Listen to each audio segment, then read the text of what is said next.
Hi everyone, how are you? And Dr. Roth, I feel like are we connected on LinkedIn, Dr. Roth? That's probably. Yeah, right? I mean, I feel like I see your posts constantly. So either Uh, really great in the LinkedIn algorithm and just like showing up on my feed, or we must be connected and we've never met till today. So wow, hi. Howdy. Nice Nice to to meet meet you. you. Thank you for coming. And hello, Bree as well. Bree, you there? I am. Sorry, I'm driving. Oh no.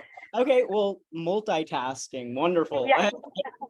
It's nice to meet you as well. To my understanding, Nice to meet you. you're from MWI, right? Yes, that is correct. Did Don send you here? I know Don Hayes was sending around all of his MWI counterparts to come attend. Yes, I don't know if he's here yet, but it came up on my LinkedIn feed and that looks interesting. So Oh, glad to wonderful. be here. Well, it's very nice to meet you.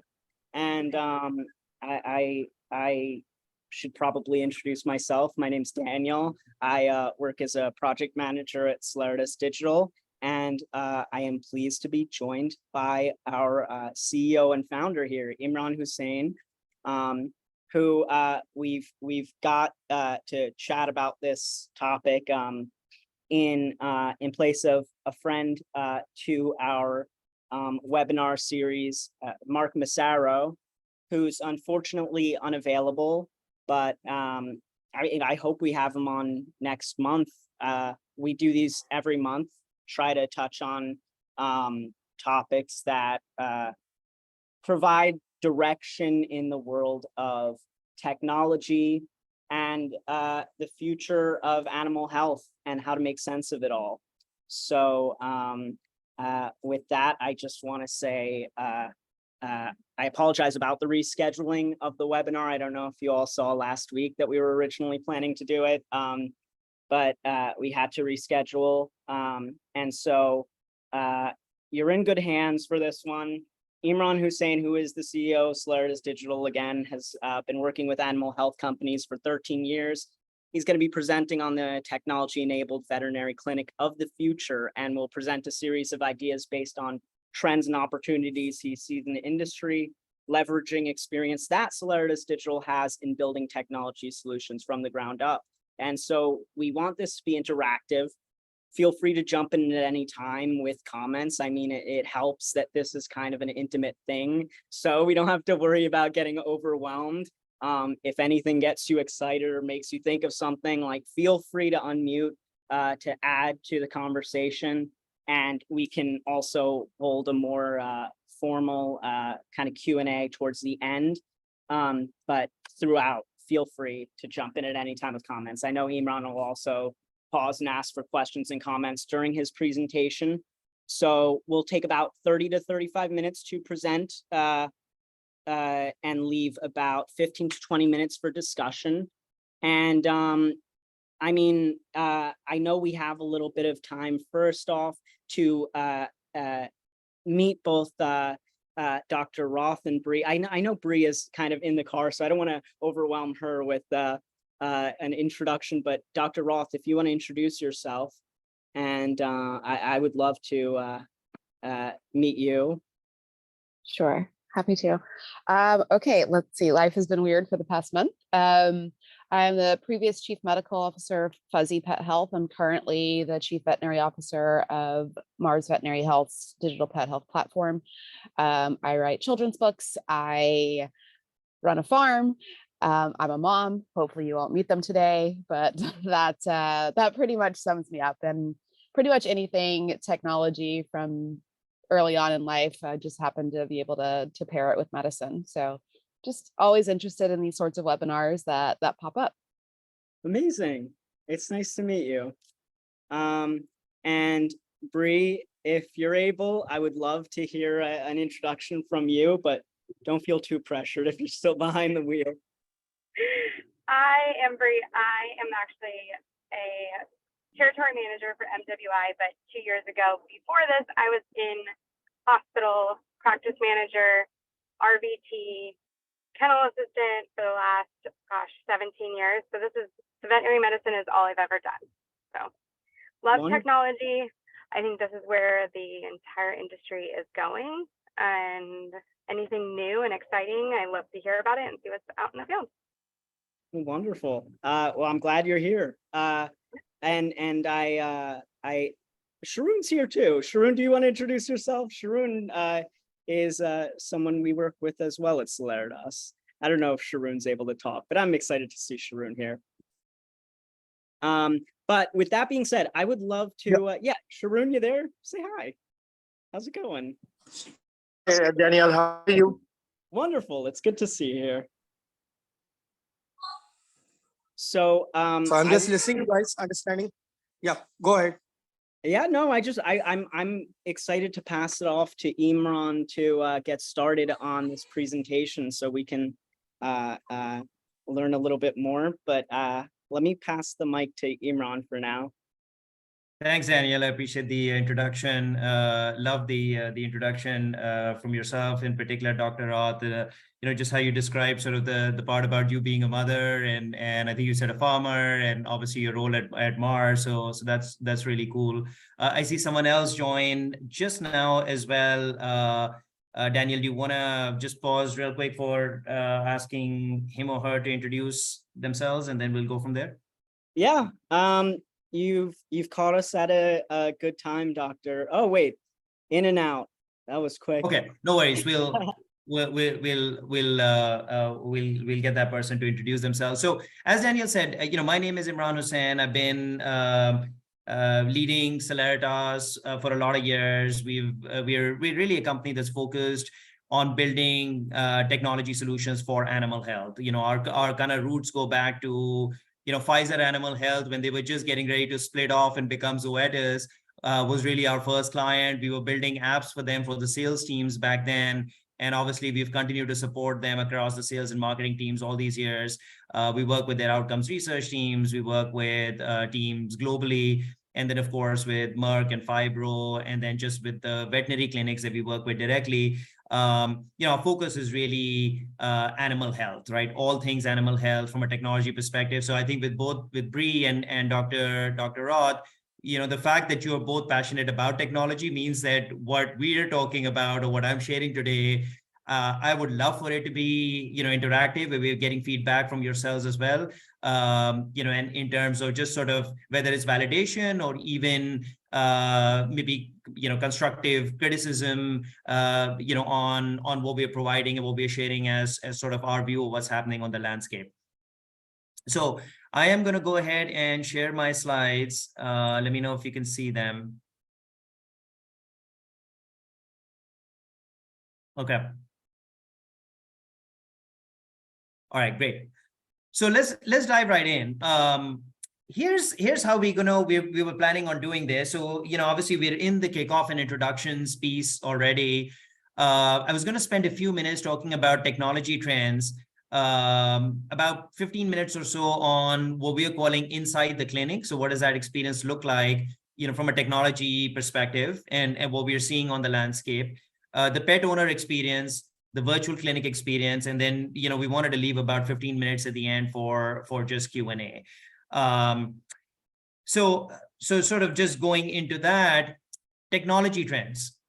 Obviously, there's a lot happening with technology, right? And if you just kind of look broadly at technology, this year in particular has been a lot of hype about ChatGPT and AI in general, obviously driven by what's happened with OpenAI and their, the Microsoft, $12 billion investment in OpenAI, and all of the sort of the retail, kind of the consumer stuff that's happening with ChatGPT in particular. And then obviously what's starting to happen in terms of innovation on the B2B space, or, with businesses. But obviously, if you look kind of broadly at technology, you augmented reality, virtual reality, robotics, business, robotic process automation, right? So there's a lot of technology, that's out there that, that's being written about. But the three that we identified that are as relevant, or more relevant for the veterinary clinic industry, are the three that are on the screen right now. So we wanted to focus on 5G, cloud, and AI. And we really see 2023 as being sort of the tipping point for these technologies with respect to the veterinary clinic industry. With AI, of course, on the right-hand side being sort of the most recent, kind of player on the scene. 5G obviously has been around for a while. And then cloud obviously has become more and more pervasive. And that's really what we wanted to dig into, right? Is what we wanted to sort of talk about is what does that really mean in terms of technology transformation when you look at veterinary clinic operations? So now specifically, and this is one of the places I'll continue to kind of pause at different points just to kind of get feedback, from the folks on the call. But we wanted to share what we think are some of the trends that are driving transformation or the possibility of transformation within the veterinary clinic landscape. And so if you look at 5G, what does that really mean, right? So fundamentally what it means is that because 5G networks, and particularly in the US, whether you're AT&T or T-Mobile or Sprint or another carrier, 5G is pretty much out there for everyone, right? And you're starting to see it in rural settings as well. And from an end consumer perspective, from a pet owner perspective, that means that you can be connected anywhere really in the country, and you can rely on fast speeds. And that in turn basically means that streaming content, obviously we see this on the retail side with Netflix and offerings like that. But when you start to think about on-demand learning content that may be relevant to pet owners and that community, being able to support pet owners and to be able to launch services like telehealth, which require a lot of bandwidth.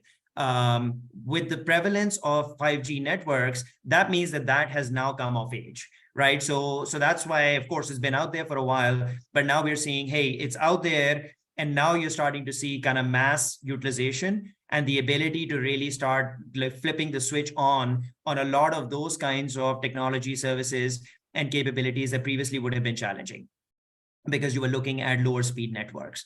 The cloud, of course, has also, you see this shift that took place driven by COVID, but it's been out there obviously for a while. But now when you look at what's happened with very large corporates to mid-sized to even small businesses, using the cloud has become part and parcel of how companies and businesses do business.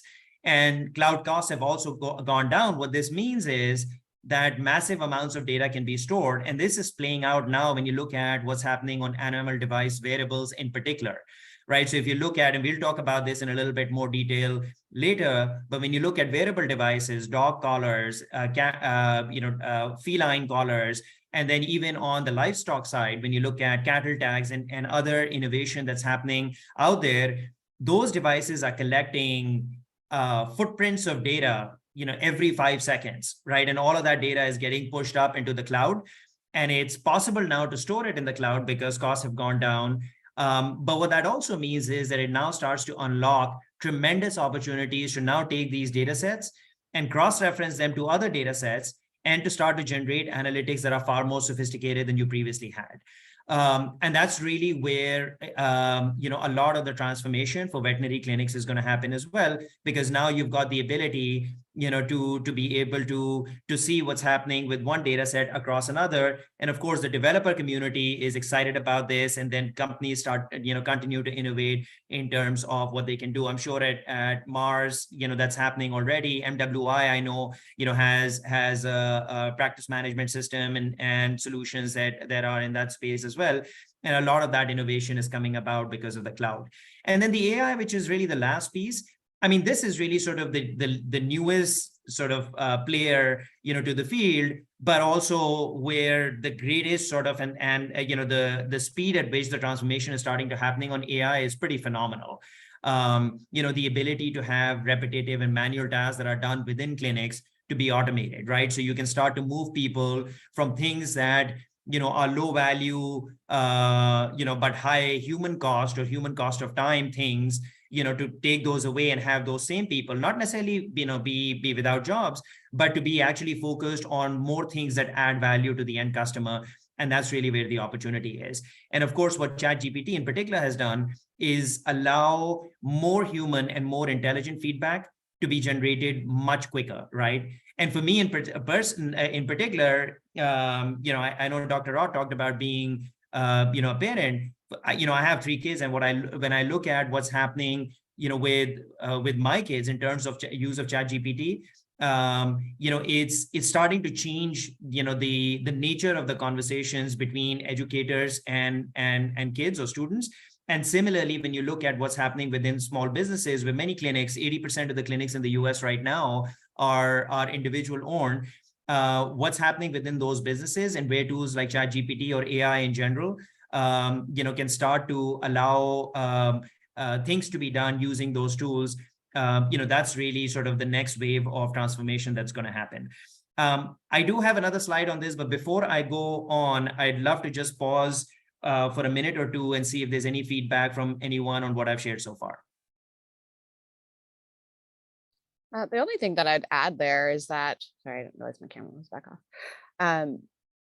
The organization, even though there is kind of all of this tons of data around, right? The organization of that data, the streamlining of that data is really where we're actually going to start to see real value of it, right? I mean, we've had these motion trackers for quite some time, and still have not been able to really define what those things mean in an actionable way.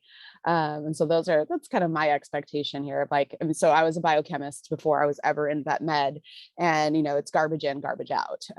So like, how do you interpret a pet scratching versus the pet owner rubbing it, those sorts of things. And so really having an idea of what that data means, not just having the data, which is where I think a lot of companies have fallen down, is how we interpret that and then turn around and make that actionable.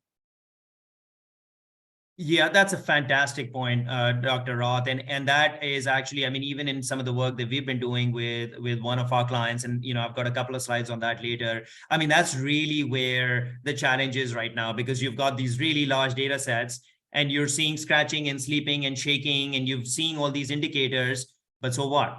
Right? I mean, when do you convert that data, which is just a whole bunch of data points, into insights that are of value to a veterinarian? And we'll talk again a little bit more about that later, but that's really where the transformation has to happen, because when we do that, then we can actually expect the veterinary profession to go from being reactive, which is, hey, a pet owner walked in with a pet that is sick and I need to do something about it, or maybe it's a routine visit, to, hey, I'm monitoring the condition of that pet and I can actually see those patterns, and those patterns are now meaningful, and I need to react now. I need to alert the pet owner that something might be happening that I need to do something about. So we'll talk a little bit more about that. I'm going to just spend a minute on this, which is, kind of goes back to my earlier point, is how do you go from low value activities to high value, and high value in terms of revenue, customer experience, it may be other factors as well. How do you move from high to low? And when you kind of look at, a veterinary clinic, and obviously it gets more complex when you have clinic networks, because then you have more people in the back office that maybe are performing marketing functions or finance or technology or other areas.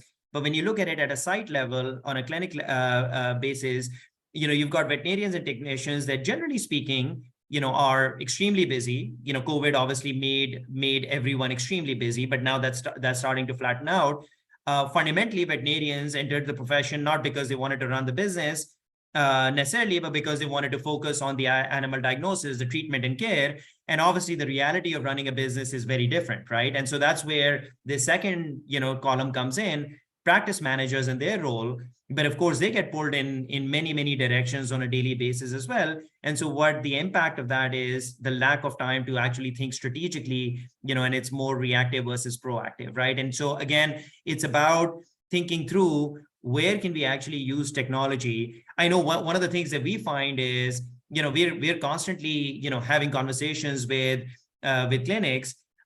We find that just even having a conversation is extremely difficult, because no one has the time, right? Because they're just getting stretched in so many. So while often we'll hear, we want to talk about this, right? This is important to us, but let's not do it right now. Let's do it a month from now, 2 months from now. And often that means that the conversations just get prolonged, and the ability to, to change significantly what you're actually doing and how you're functioning becomes tougher.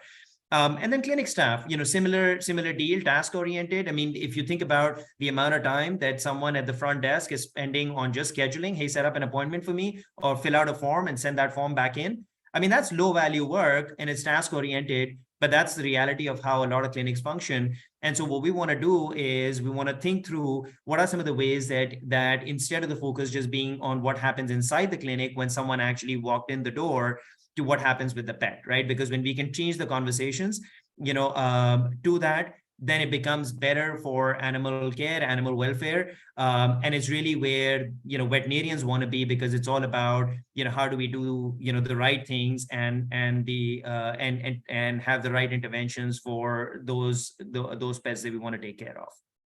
So I'm going to, before I go into the next set of slides, I'll pause again and see if there's any additional comments.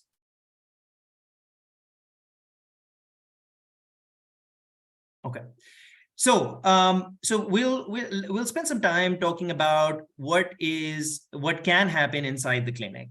And so one of the things that we envision, and we've had the benefit of working with multiple of our customers actually have their own devices out there in the market. And we've had the opportunity to actually work on device data and start to answer or look to answer the types of questions that Dr. Roth raised a little bit earlier.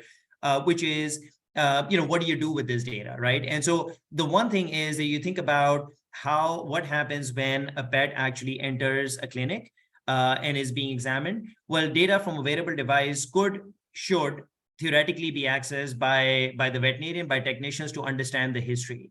And again, right now, this is not being done, and it is challenging and problematic because the data is very flat and it's only about activity. It's not about one level up or two levels above, or what is the activity telling me. So for example, if I have a dog that's older and I have data from a wearable device that is even just counting steps, let's take something pretty basic. But if I can see a declining trend over the last 3 months of the level of activity or the number of steps going down, is that starting to tell me something about the mobility or the motion or the ability for that animal to be able to move, that I need to do something about or start thinking about or have a conversation with the pet owner about? And maybe it means that I need to run a quality of life, quick survey or something else, or at least, dig into that, a little bit more.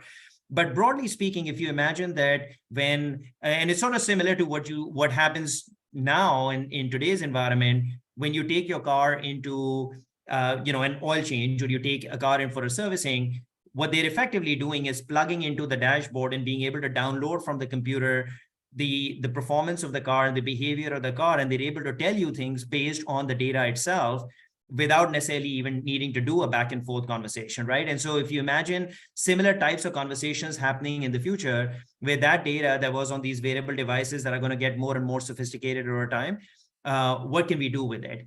And then being able to set triggers so that the changes in conditions or animal behavior can be tracked, and then notifications ideally being able to send to the vet owner and allowing for to the pet owner as well as the vet, and allowing for proactive monitoring. So if I'm seeing something as a trend that is emerging, that I can be pretty sure that it is of concern, and in what I just said, hey, I can be pretty sure that it's of concern.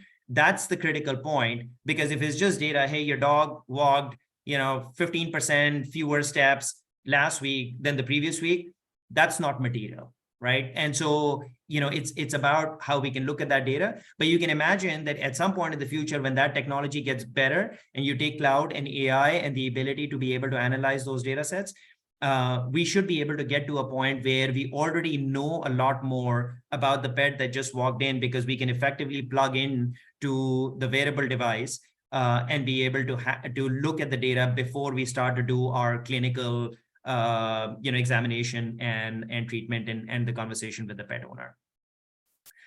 And then just one more thing around, one more sort of point around this on what that looks like, right? So, I mean, the use of the screen itself, we very deliberately, as we mock this up, we put this big screen up because we think that in terms of what happens in the ecosystem, the screen becomes a key point, of conversation or interaction within the clinic, right? So you can have more data-driven interactions between the vet and the pet owner, and that becomes the norm.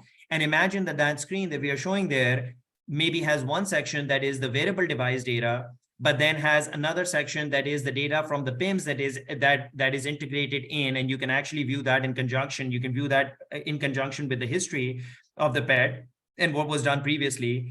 And then you can potentially use a virtual assistant and say, hey, tell me what the data looked like, 3 months ago, or tell me what was diagnosed previously. So you're looking at, being able to use virtual assistants that use natural language processing that are also becoming far more sophisticated right now to be able to gain quick access to medical records, entry of diagnosis. And then once again, that screen becomes something that is an important channel for you to have the conversation with a pet owner, because the pet owner might say, hey, I'm struggling with this aspect of taking care of my pet, and you could say, hey, no problem, let's look at this thing together. Maybe it's a chart, maybe it's a video, maybe it's some other piece of content that allows you to have that conversation. And so you have that content at on demand, and you're able to have that conversation in an interactive way. So it becomes part education, part diagnosis, part what's going to happen, from here, and part looking at the analytic side of it, and functioning in a way that allows us to take more advantage of what's available to us and have a more complete picture of the pet and what's happening with the pet. Before I go further, I'm going to dig into sort of what that interface might look like from a vet's perspective. Any thoughts on those two slides so far?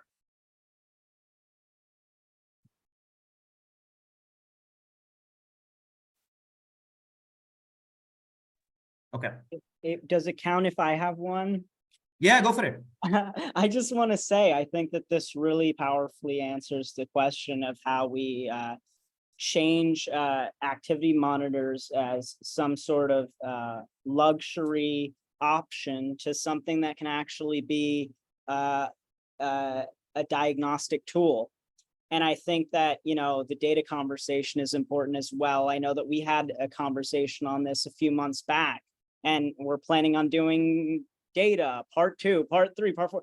The conversation could go on and on about how much data we can collect in the future veterinary clinic, and how that poses an issue with what we do with that data and how we use it in a viable way. And I think that there's a block with activity monitors right now. Those two slides really powerfully answered to how you get over that block. Right, and exactly right, Daniel, and that's and Dr. Rod talked about this, right? I mean, if you look at what's happening with a lot of these monitors right now, it's siloed, right? I know a few months ago I gave a fit bark, right, to my brother. He's got two Labradors, and for the first 2-3 weeks, he was actively looking at it. It was driving his behavior in terms of how often he was taking his dogs out for a walk. But he started to wonder where this actually connected to what might happen when he goes to a veterinary clinic, right? And so from our perspective, and this is something that we're working on with one of our clients, is from our perspective is what a veterinarian actually sees, in their clinic, in their office, is something that allows them to connect to multiple devices, because obviously, in any given clinic, right now, the percentage of wearable device users, right, from a pet perspective, is pretty small. I mean, it's probably somewhere between 5 to 10%, if that, right, of animals or dogs and cats out there are actually, utilizing wearables. So it's a really small percentage right now. But imagine that starts to shift and you have more. You need a veterinarian to actually be able to say, I've got pets coming in.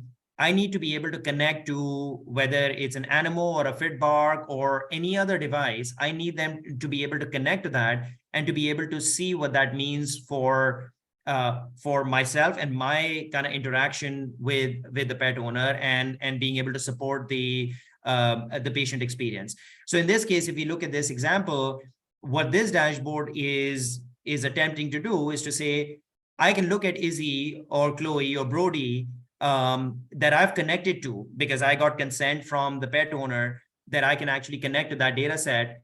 But when I look at those indicators, I can see, hey, right off the bat, based on an algorithm, the night rest seems to be, and these numbers are made up, so ignore the actual numbers, but based on the what I see of the data, I should be spending a little bit more time conversing with the pet owner about the sleeping and the shaking and grooming of Izzy, because the data that I'm currently seeing on my dashboard is out of what I would consider the acceptable or the normal ranges or the baseline for this animal, for this breed, maybe. And then I should be able to look at that on a 7-day, 14-day, 30-day period to be able to figure out what normal and what correct looks like. And as dashboards sort of evolve, you're able to then be able to monitor even when the animal is not physically in the clinic, right? So if I were actually looking at this and it was part of the practice manager or the vet coming in maybe once every day or a couple of days and saying, hey, let's look at the pets that are coming into our clinic. Maybe the routine visit was 3-6 months ago, but let's see if the data is actually telling us something. We can just go do a sync up with the variable that the pet has on them. And is there something that's out of whack? And this needs to get more sophisticated over time, where we can then potentially look at conditions and say, hey, let's look at anxiety, obesity, intestinal parasites, and lepto. And we've obviously drawn these conditions without, at this point, we don't have that connection with the data, but that's something that we're working on.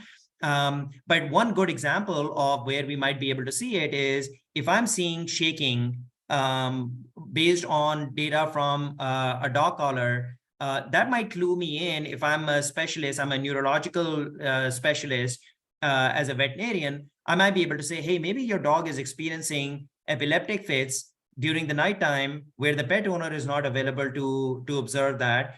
And we wouldn't know about it unless we actually had the data sets that we could actually extract from. Now, obviously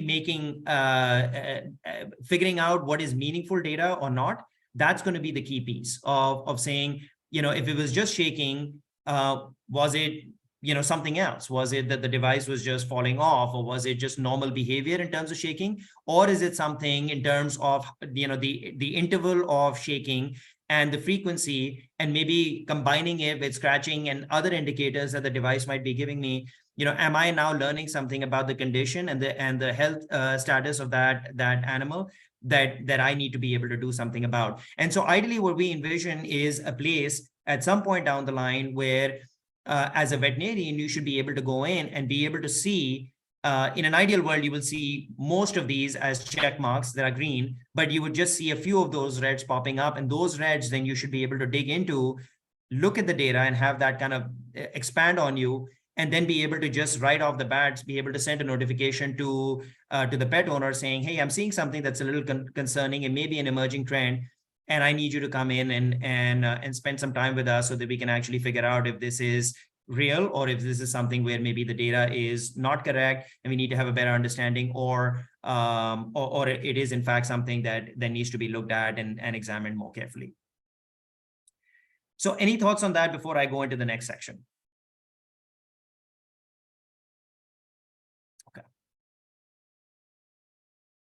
So the pet owner experience, right? So now we're inside the clinic, and that we're talking about wearables, and we're looking at the use of the big screen and the virtual assistants, the ability to be able to interact using natural voice. And now on the pet owner side, obviously, and this is not new, right? The mobile device becomes the gateway for the pet owner experience. Mobile apps enable appointment bookings, access to records, filling out forms. Now, the reality of it is that a lot of clinics still don't have this, right? I mean, if you go to the websites of a lot of clinics out there, they still have forms that need to be filled out, as sometimes it's even a Google Doc, but sometimes it's something that you download and you bring in with you. That information can just be digitized and it can be available through a mobile app. You can obviously also use voice assistants, powered by AI to retrieve content. And then once again, now you've got the pet owner side, which is the variables tracking data on health conditions. And going back to the example of, my brother and obviously many other pet owners out there, what do I do with this data, right? So if I look at it as a weekly summary of the activity, am I starting to see some patterns that are actually cluing me into changes that I need to make to either the diet or to the activity or to some other, way in which I am taking care of my pet that is actually going to make a difference to their overall well-being and to their care. And so mobile apps become and continue to be the portal. From a pet owner experience perspective, we're seeing, and so we grab screenshots of multiple, kind of devices out there. I think the one on the left is FitPark, the one, I forget what the other two are, but at the end of the day, they're all showing similar things, right? So if you look at, the middle one, it's saying elevated level of scratching. It's worse than yesterday. Or licking, it's occasional right now, it's worse than yesterday. Restful, there's no change, right? So the part that is, I think, is still challenging, and this is where, a lot of these companies that are the device companies are trying to figure out the data sets and saying, where does it become meaningful? Is it okay for us to just say, hey, there was no change? Because if I come in and see this, 5 days in a row, am I going to bother looking at the data, the 6th day or the 7th day, right? And so how am I actually making this meaningful? For us, the veterinarian piece is really what's going to drive transformation.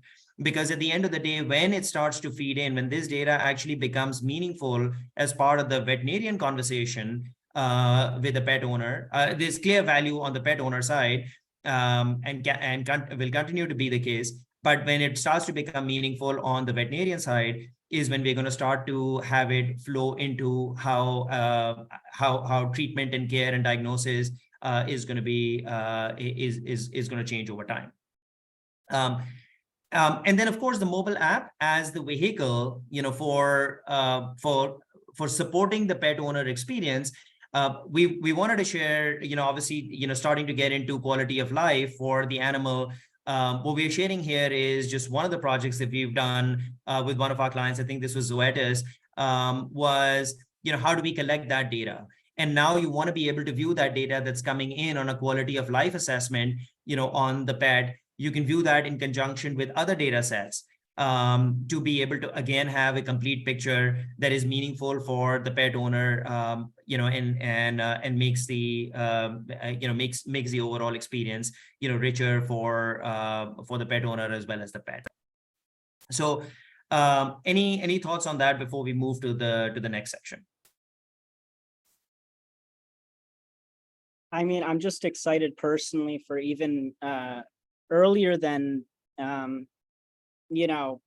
having this space for collecting all of the data in a way that makes sense is making sure that the data is accurate, which is something that, you'd be surprised to hear most wearable device companies kind of skipped ahead of.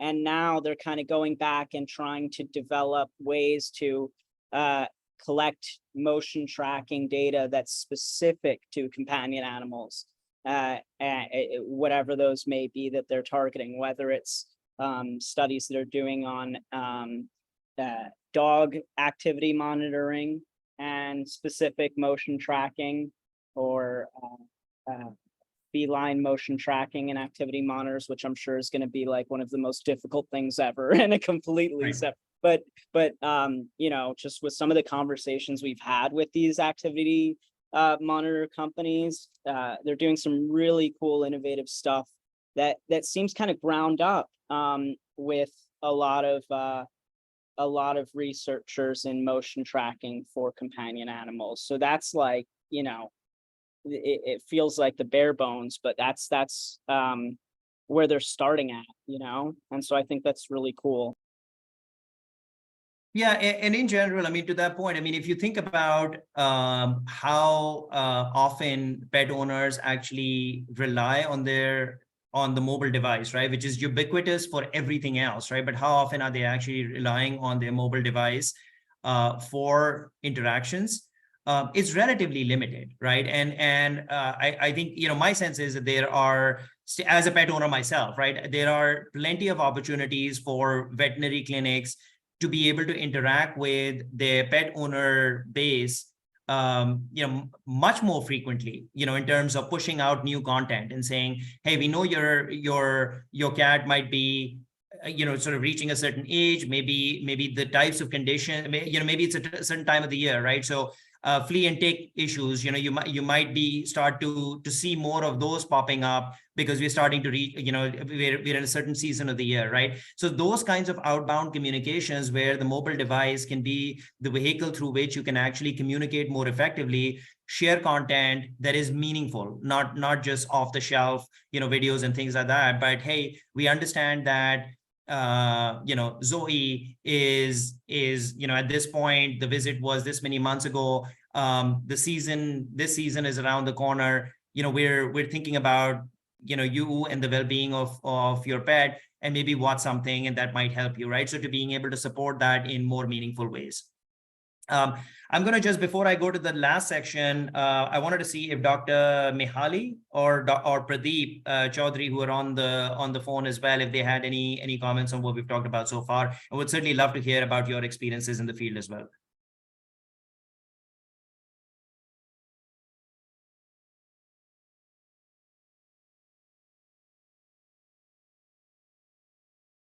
Okay, just feel free to put something in the chat if you like.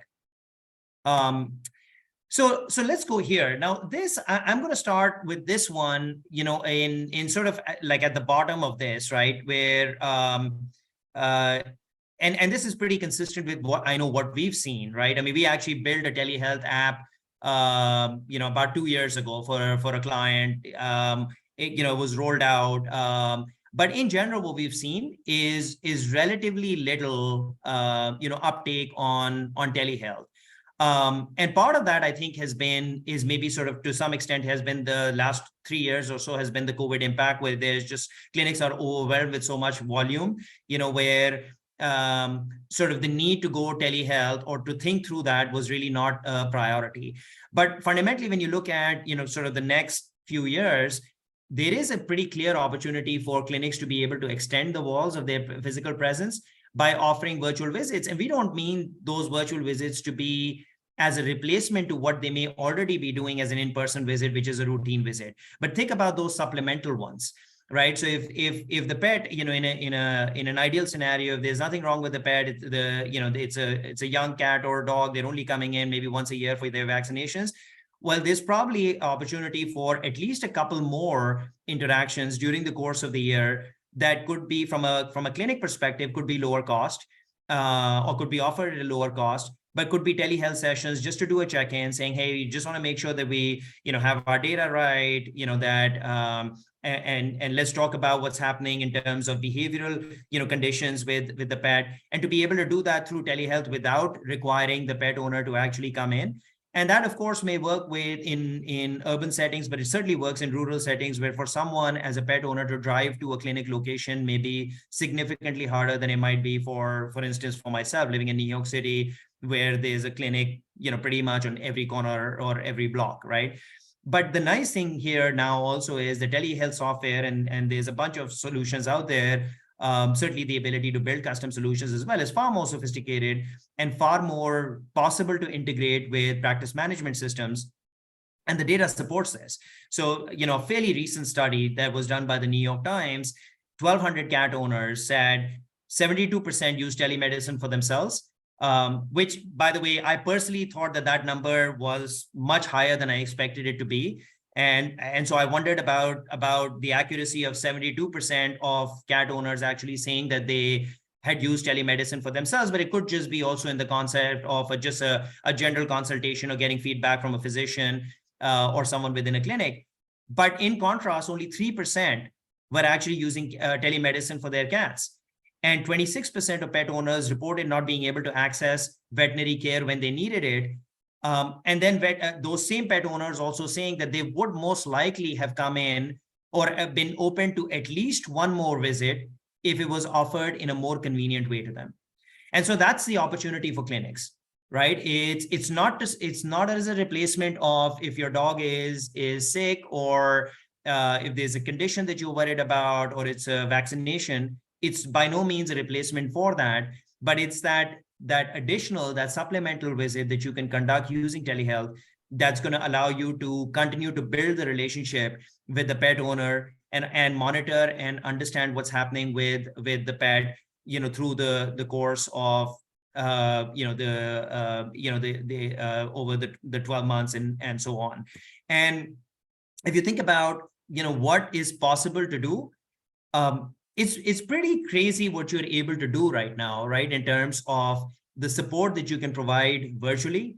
Obviously you're talking about instant messaging, right? So think of it as, and I'm just going to pick off a couple of these, but, from a capability perspective, all of these things we have variations for, or have use cases for when we look at other types of solutions and applications that exist, for humans, right? So you think about instant messaging, when I know we had an issue with our cat about a year ago.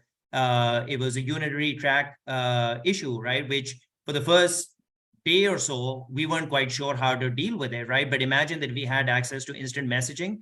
We would have been able to say, hey, this is what we are experiencing, and be able to get feedback almost instantly, on whether this is something that is treatable, is something that we can take care of with a cat at home, which it's, as everyone knows, is very difficult to get cats out of the home into a clinic's office, or to be able to figure out whether this is something that requires a physical visit, being able to access medical history, being able to do one-click medical calls. Obviously, payments is the easy part, right?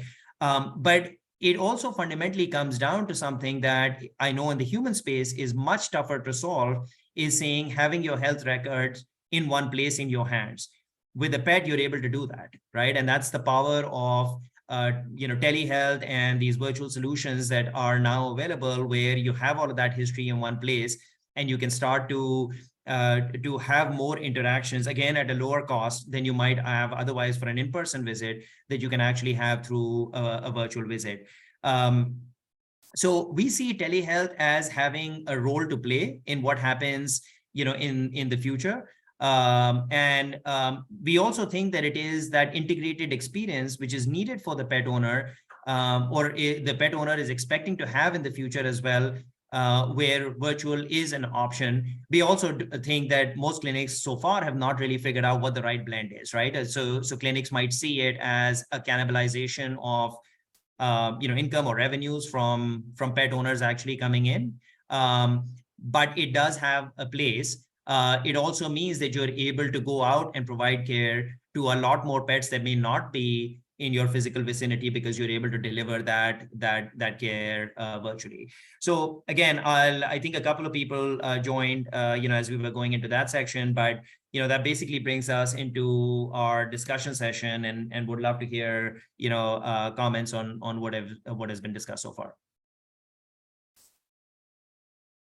We also have a message in the chat from Janish asking, will we get a certificate of participation? What we do after all of these events is we have a post-webinar flyer where we have a highlight of some of the key points touched on. And then we have a link to the restream of the webinar. It's something you can use to keep in your notes. It's great to share around as well. But that'll be sent out to every attendee after this webinar by tomorrow, I believe. So I just wanted to address that first and foremost. Any other sort of questions and comments? I mean, I think telemedicine wise, it's really interesting. It's definitely like, obviously the things that I say are not related to Mars. I just joined. I have no idea. But I've based my career on telemedicine and how to do it well and at scale. And so I think the interesting thing, and that's often missed, is that a great clinician is a great clinician. That doesn't always mean they're going to be a great telemedicine clinician. Just like not all great telemedicine clinicians are going to be great surgeons. I see a future of vet med where telemedicine actually does become a specialty, primarily because of the level of not just the intuition, but being able to utilize kind of your background as a clinician, but also there's deep missed communication aspects of what telemedicine should be within any field, right? And so, hi, Katie. Yeah. And so, I think in that regard, a lot of changes in vet med have to happen from the outside in. The royal we there missed the boat on a lot of things, right? Nobody's going to go to a website to connect with their doctor. Nobody's going to Google a location. I'll just keep mailing out flyers. Like all of those, I'll just keep using paper records, all of those sorts of things. And so often what we've seen in vet med is that even the disruption pieces of it happen from the outside in, relying on the pet parents to tell us what they want. I do also think, though, that nobody knows veterinary medicine like we do, right? And this is where the opportunity, and this is one of the things that I have staked my career on, is that real disruption, real innovation can happen from the inside out, but you have to be paying attention. Like I didn't grow up vet med, right? I didn't. And so I didn't meet my first veterinarian until my third year of college, as a matter of fact.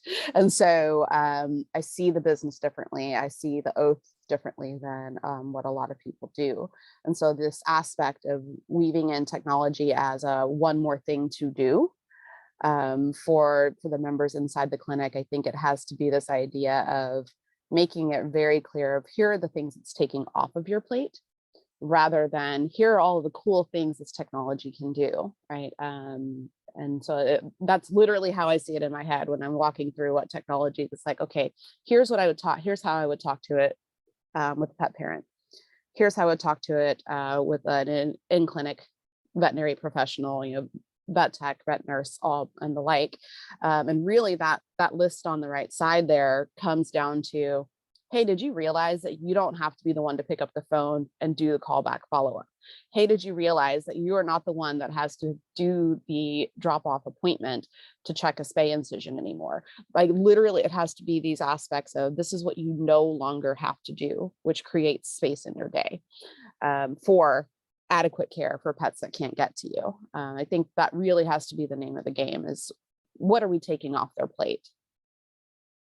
I love that. And I mean, it sounds like I was going to ask is, as you made that point, Dr. Roth, I was going to ask, do you think it's trainable, right? So meaning is it, and because you talked about the mindset difference, right? And that a telemed vet or someone that's delivering care that way may not necessarily be the same as someone that's an in-person. But do you think that it is possible to shift? And then it sounded like, as you were kind of walking through that checklist, it's almost like, yeah, did you think about this? And it's sort of bringing about that mindset, shift by creating awareness around where the opportunities and the possibilities are, and then starting to kind of get that transformation that way. So how do you see this kind of playing out over the next few years? And do you see forums where those conversations are starting to take place? Yes, to all of that. I mean, for me, I think it is a matter of whether or not you come along with the change and be a part of it, or you witness it, right? I think it comes down to that. Everybody can learn, there's the saying of you can't teach an old dog new tricks, and we know that that's not true. And so I do think that there's absolutely methods of developing, but there has to be a want to, there has to be a drive, there has to be a really clear understanding of the why behind that change. And rightly or wrongly, there are going to be clinicians, there are going to be veterinary nurses and BTSs that do not see or understand that why. I think a lot of it comes down to the privilege of having access to veterinary care, full stop. That if you have grown up vet med, you have always been around care providers. You have always been around somebody that you can text, somebody that you can call, a building you can walk into. And so if you've never had that true desperation of what on earth do I do? Right. There is no motivation, there is no why for you to understand that disruption and that innovation. I mean, for me, my first dog died in my backyard. I didn't know what I didn't know. And I've had to struggle to get care for myself, right? And so there's this mind shift that has to happen. And some of it is based on history. of that individual. Some of it is based on whether or not they're willing to hear those stories of people that they admire or look up to that have had struggles that we have not been able to assess appropriately. So I think there's some of it, yes, absolutely can be trained. I can teach a doctor to do just about anything, and I can be trained to do just about anything. But you gotta want it. Yeah. You have to understand why you want it. And so I think that's the bigger question, is how to get people to understand why access to veterinary care keeps me up at night, right? And I think that's the part that is often missed or will be ignored.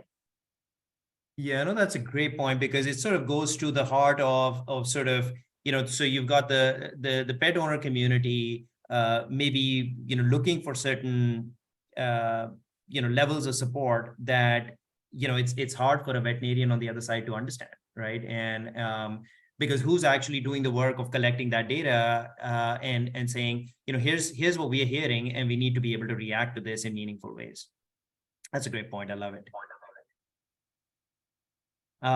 Anything else? I know we have just a few minutes left before we wrap up. As Daniel said, we'll send out the recording for this, and then if anyone has any questions or additional thoughts, again, I'll emphasize, I mean, this is just what we see, what we're thinking about. It's obviously by no means the only way, and a lot of this, I think, is just is going to continue to be sort of transformation in the industry. I think for us, what strikes us is how much more opportunity there is, to utilize technology in meaningful ways within the veterinary clinic industry, right?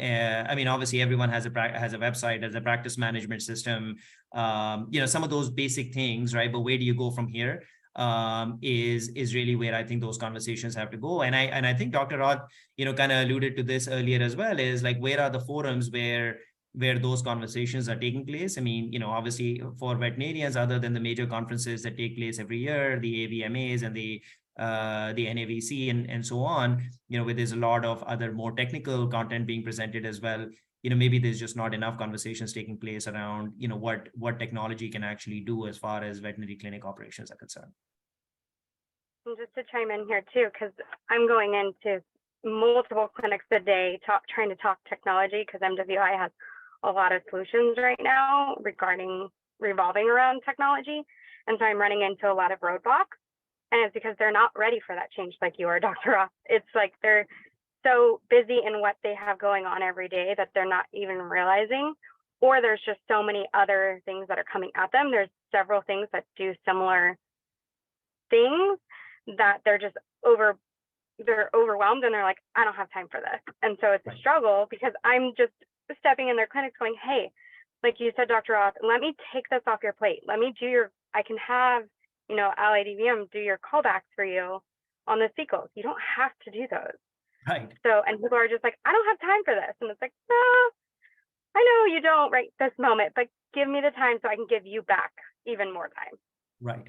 Right. It's interesting, right? Because I still work overnight ER from time to time, right? Because I'm an adrenaline junkie, and we'll just call it what it is. And there is a mind shift that has to happen when you walk into a clinic and you're caring for pets, and you're the one doing the calculations for the medications, or actually holding the scalpel. All of those sorts of things are very real. And I'm also still a doctor that says, hey, you know what? Go home, I'll text you, right? And so they are not mutually exclusive, right? I think that's the part that's the most interesting, is that you can be, and you can support them being busy, overwhelmed, underwhelmed sometimes at progress, and say, hey, did you realize that you're in control of that? Even as a technician, even as the receptionist, you are in control of what actions you take throughout the day. And so there's a lot of aspects of it that really do come down to individual empowerment, especially in kind of the going facility, because I've had those jobs too. They're interesting. It really does have to come down to that individual. Even if you're not talking to the owner, we know who has the real leverage, right? We know that it's the receptionist. My vet techs run my day, thankfully. Like those are the people that are that have to have that piece of self-empowerment.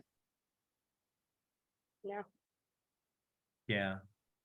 No, that's a great point. And yeah, I mean, I think, Bree, what you were talking about on, to your point, hey, give me some time so I can switch you over to a better way of doing this. that time is I mean, clearly it's precious from their side, but it's very, very hard to get. And that investment of time right now could make a huge difference to how they function in the future, but they're not there yet. And you know, and it's most likely, I would imagine, is going to hit some sort of a critical mass, but it's going to take, you know, a while before it actually gets there. So in the meantime, we're all we continue to sort of have the conversations and see if we can and start to change that mindset one at a time. Well, with that, we're right on time. Daniel, sorry, go ahead.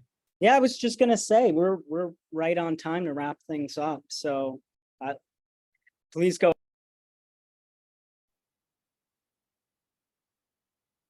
You muted yourself. Yeah. Yeah, sorry, I interrupted. You were gonna say something. No, I was just going to wrap it up. I appreciate the feedback from everyone on the call. I hope this was helpful. We'll send the link out, and if anyone has any thoughts, you know, on how we can sort of make adjustments to this, change our thinking, evolve our thinking, please let us know. I mean, we're always you know, eager to learn and hear more and incorporate feedback into how we are approaching our conversations with veterinarians. Thanks, everyone. Thank you. Have a nice rest of your day. It was nice to meet you all. Have a great Take rest of care. your day. Yeah, nice meeting you guys. Bye-bye. Bye. Bye-bye. Bye, everyone.